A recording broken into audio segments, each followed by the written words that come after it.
యేసుక్రీస్తు ప్రభుల వారి మీదకి దిగి వచ్చినాడు. యేసయ్య ఆత్మ పూర్ణుడుగా మార్చబడి ఆ ఆత్మ చేత అరణ్యములోనికి కొనుపోబడ్డాడు. ఆత్మ చేత యేసయ్య అరణ్యములోనికి తీసుకొని పోబడ్డాడు. దేవునికి మహిమ కలుగును గాక. ఈ అనుభవం it is a super natural అనుభవం. ఆత్మ చేత కొనిపోబడే అనుభవం అనేది చాలా గొప్ప అనుభవం. ఆత్మలోనే యేసులో ఆత్మ చేత కొనిపోబడతాడు ఆ యొక్క ఎండిన ఎముకలు కలిగిన లోయలోనికి.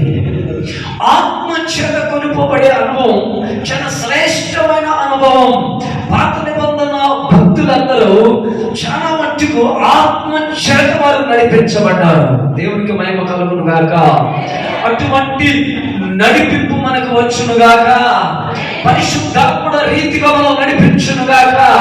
ఆత్మ పూర్ణులమై ఉందము గాక.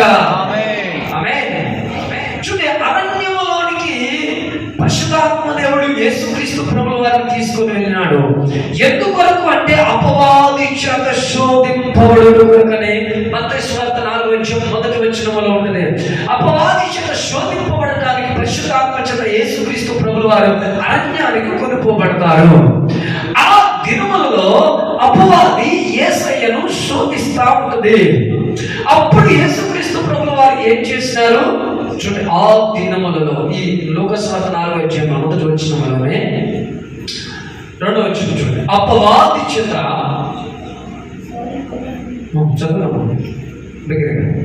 అపవాది చేత శోధింపబడుచుండెను.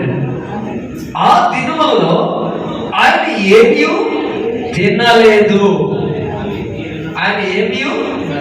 తినలేదు. అపవాది చేత శోధింపబడుతున్నప్పుడు ఈ సాతాను యొక్క శోధనను జయించడానికి యేసయ్య ఎన్నుకున్న మార్గం ఏంటంటే ఫాస్టింగ్ ప్రేయర్.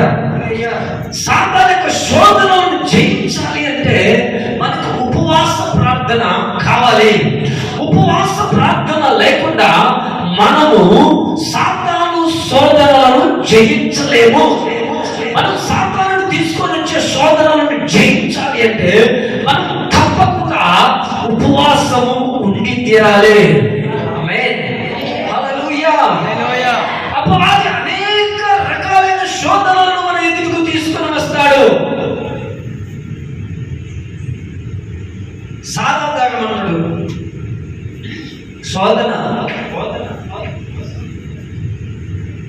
సిగరెట్ తాగాలన్నా శోధన.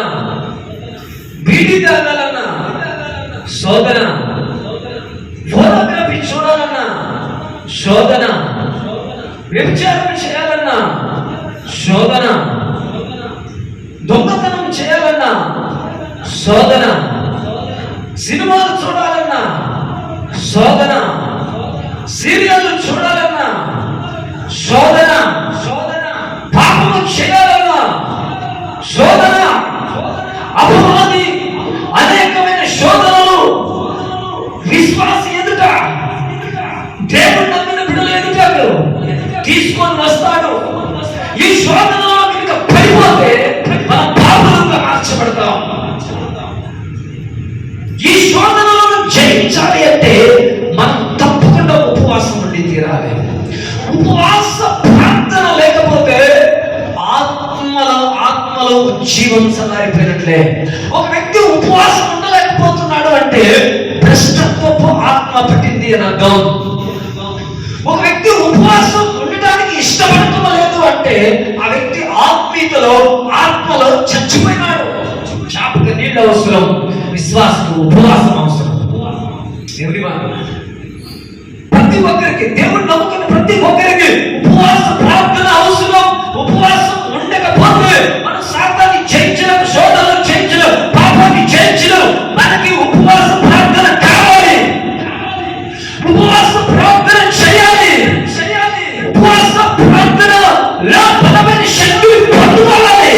అపవాది సామ్రాజ్యములు వారి పరిమితములను ఉపవాస ప్రార్థనగా పగలగొట్టాలి. అప్పుడు సాతాను మన దగ్గర నుంచి పారిపోతాడు. ఆమేన్.